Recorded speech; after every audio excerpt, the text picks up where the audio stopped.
What is up, YouTube? HPJ here, and I'm coming at you guys because it's time to talk about my Yu-Gi-Oh! Retrospective for 2024.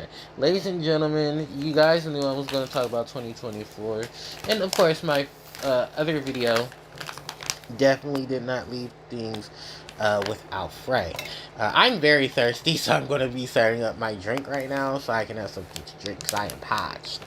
But I definitely did not want to leave you guys hanging any longer because at this time of the recording, Merry Christmas to all those who celebrate Christmas, and Happy Hanukkah as well. And Kwanzaa is literally but a couple of hours away. So happy Kwanzaa to all those who celebrate Kwanzaa. Because these are just major holidays. Oh, happy Ramadan as well. I don't know when Ramadan begins or started or has, occurred, but to those who are of Middle Eastern descent or those who are of Muslim religion, happy Ramadan. So I don't miss you guys out as well. I miss the Festival of Lights. I miss Dahali or Dali. Oh, I miss Dali. And I love Dali because Dali's the Festival of Lights, and it basically is a good way of ending off the year and welcoming in winter as well. I know. Look at HPJ being so culturally appropriate. Clap it up for me. Anyway, I wanted to just first off say thank you guys so much for watching all of my content for this year. It's been a very emotional one. And even now at the end of the year, I'm going through some stuff right now, so that's why videos have been very scarce. But I am trying my best to do what I can with as much ability as I possibly can, and I'll keep you guys updated. Now, with that in tow, the second half of my retrospective goes on right now. And we're talking about everything between June 1st to December of right now. And while many of the releases definitely didn't impact it, baby, let me tell you, I had such a fun time collecting some of these major reprints. It's not even funny, and I can't wait for 2025 because 2025's reprints, I swear to God, they better be good because 2024 had already stressed me out, baby. And I'm telling you now, I'm looking at all the stuff that was released this year, and at towards the second half down, and look, I was at my locals getting these reprints like crazy because these reprints were not funny.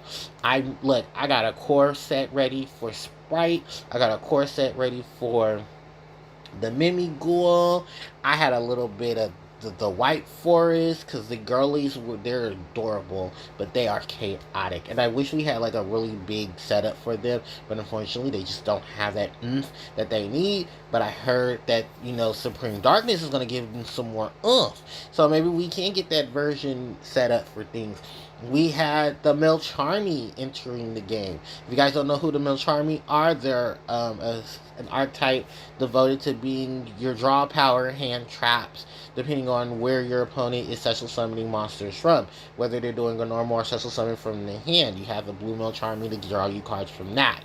Then you have the Bird Melcharmy, Flulalus, who says if your opponent is special summoning from the extra deck or the main deck, you get to draw a card off of that. Then we got this other Melcharmy that looks like a kitty cat.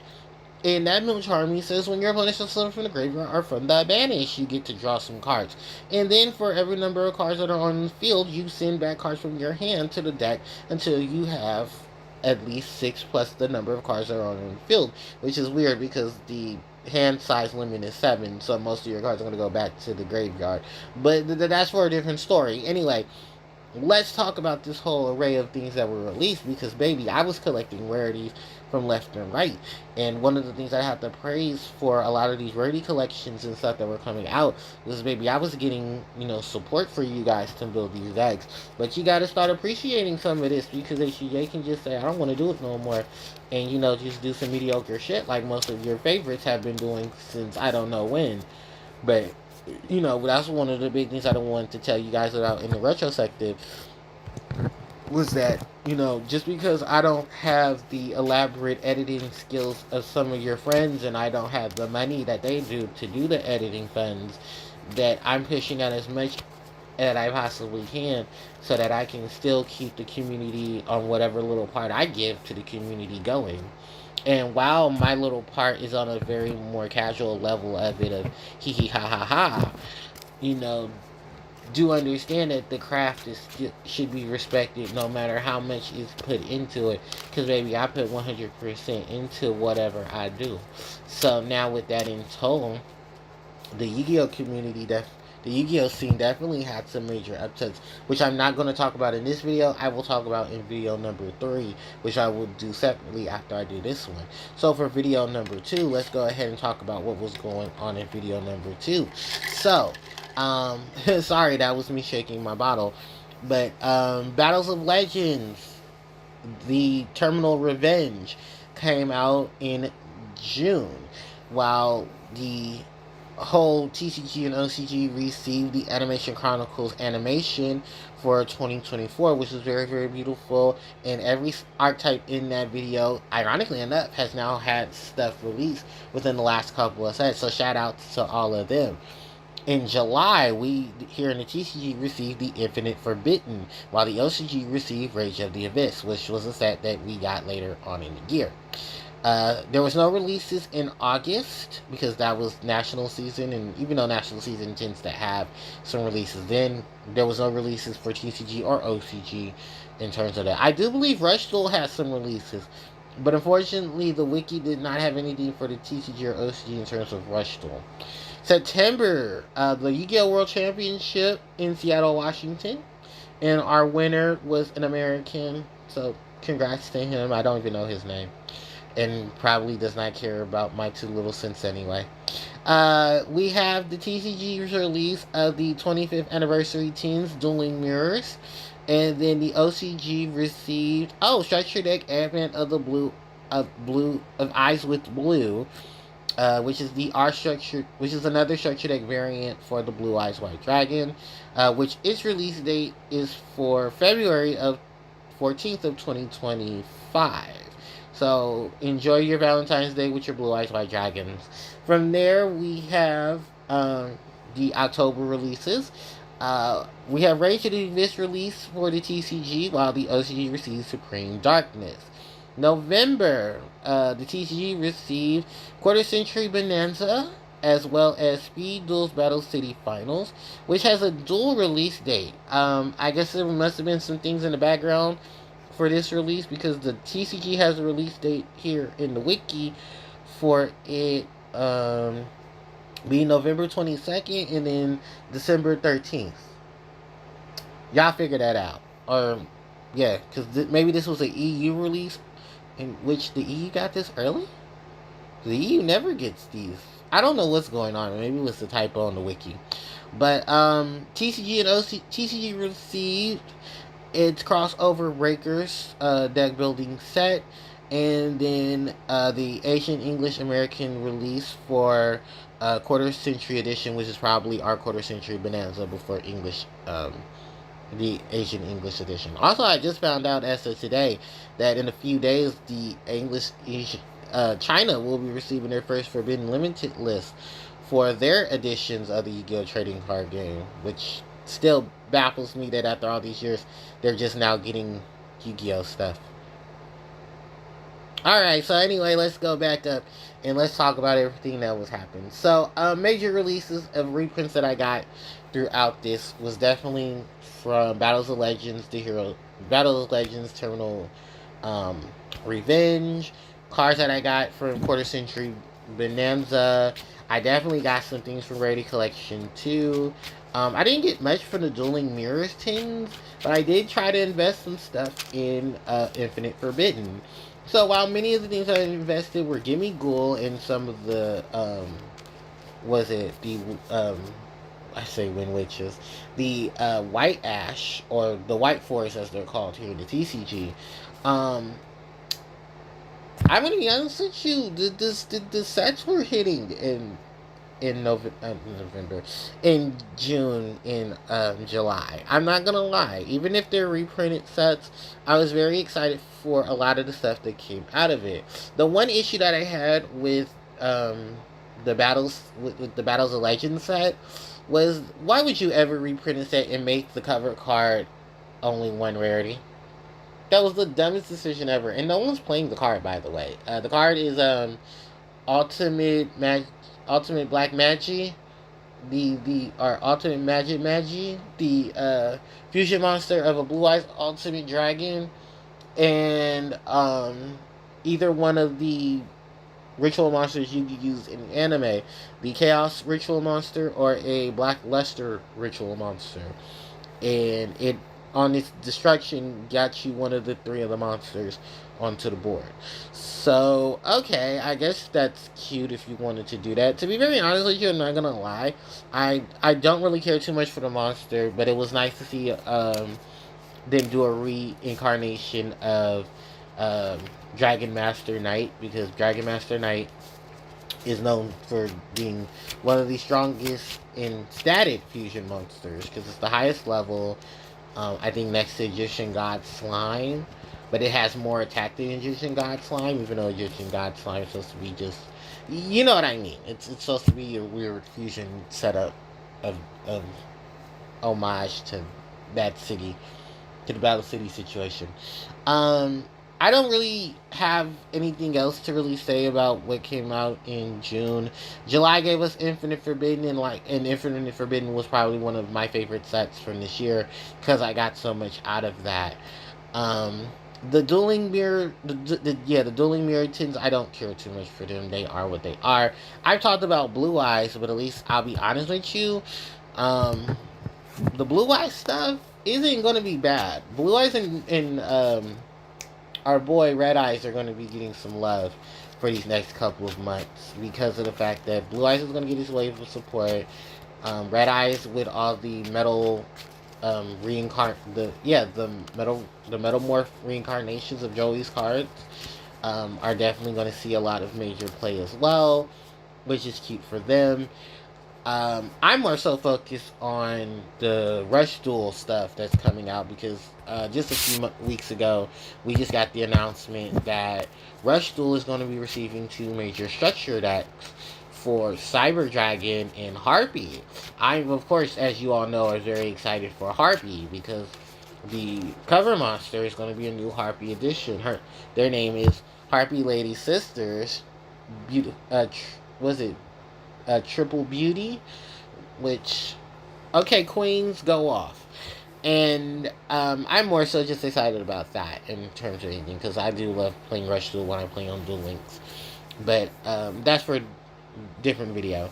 October gave us the Rage of the Abyss, and I did pick up some Rage of the Abyss cards. It was another wave of things there. Which definitely stretched out some things for the community. Sorry, I need to shake this up a bit. Okay, then Quarter Century Bonanza. Quarter Century Bonanza. I have to talk about Quarter Century Bonanza for the next 5 minutes because I love Quarter Century Bonanza. My only issue with Quarter Century Bonanza, many of you who know because I talked about it in my other video, that Quarter Century Bonanza, while it was a great way of doing the Rarity Collections continuation, I'm going to honestly just say it now. Quarter Century Bonanza had one issue, and it was its rarities. And it wasn't because, previous collections, Rarity Collection 1 and 2, did an outstanding job of making sure that every card in the set had an equal fair rarity within the set. Bonanza did not do that. It only printed a handful of its 276 card set in only certain cards being in a set. Yeah, I'm not even playing. About 76 of the cards were only in a rarity above secret rare or ultra rare or their ugly ultimate rare thing. But yeah, certain cards only had 4 rarities, and that was above the highest rare point because it was super, ultra, secret, prismatic secret, quarter century secret, and then I forget what the other secret was. A platinum secret. So 4 out of those were for a good portion of the set. That was about 200, about the 76 of them, while the other 200 were in the range of being all rarities.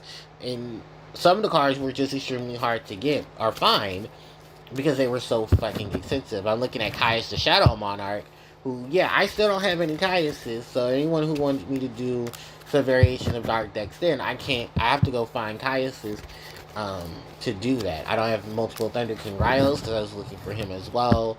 I did get some Dimensional Fusions. I need like 2 more, but still, because I haven't been back to my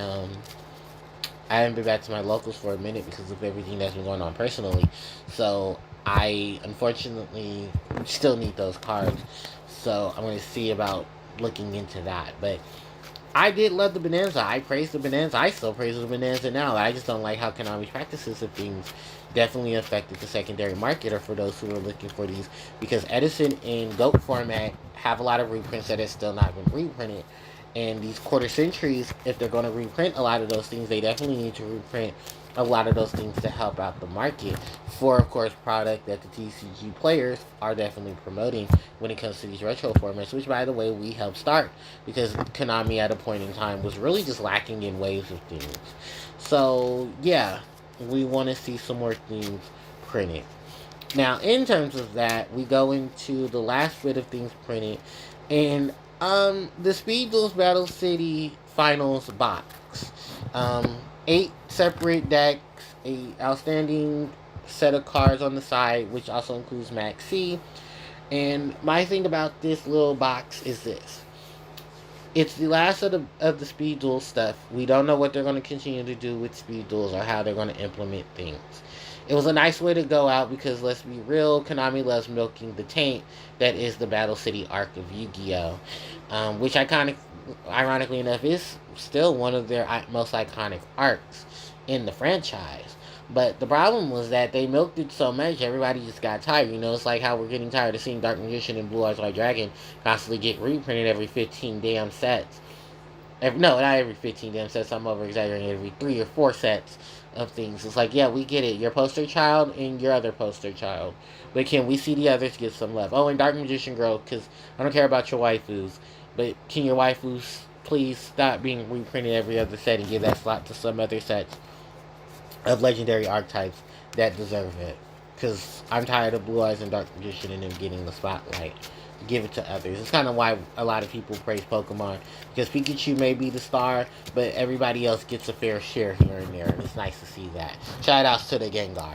Anyway, um, we now go into where we're in the last part of the year, and as you've seen in a lot of events that have been going on, Crossover Breakers major release, which was the Malice and Raziel, who are doing extremely well. Not only did they top tables at, the YCSs recently, but they're doing extremely well to the point the OCG just had to limit a lot of their support.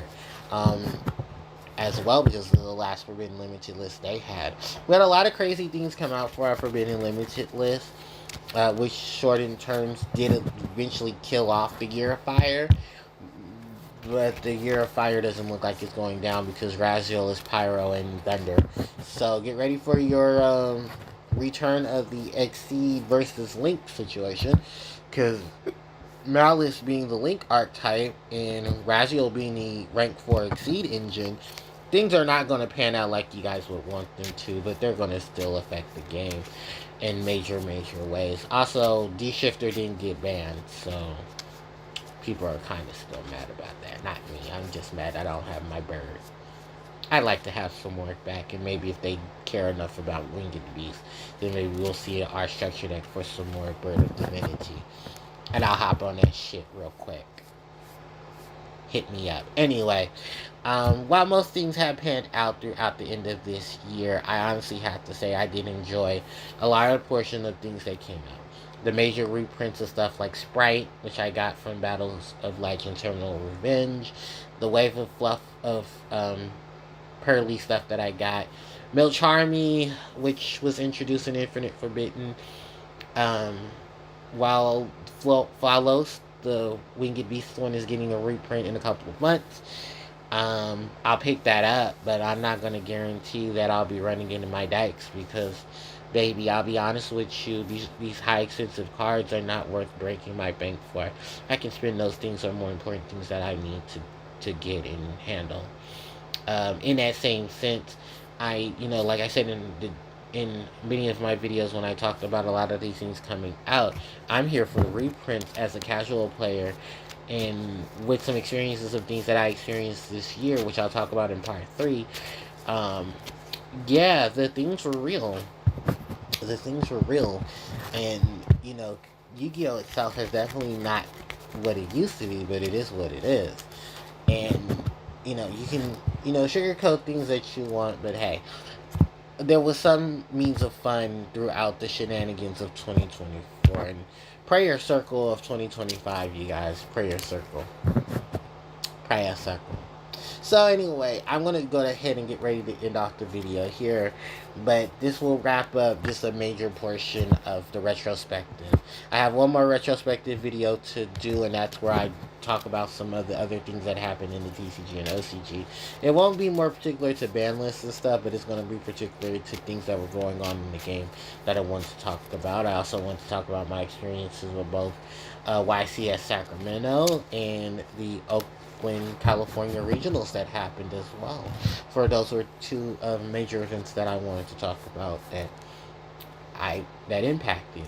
So, well, me anyway. So, with that said, this is going to wrap up the end of the video. Thank you guys so much for watching, and I hope you guys enjoy the rest of your 2024. Happy holidays to all of you, because at the time of recording, both Hanukkah and Christmas are going on.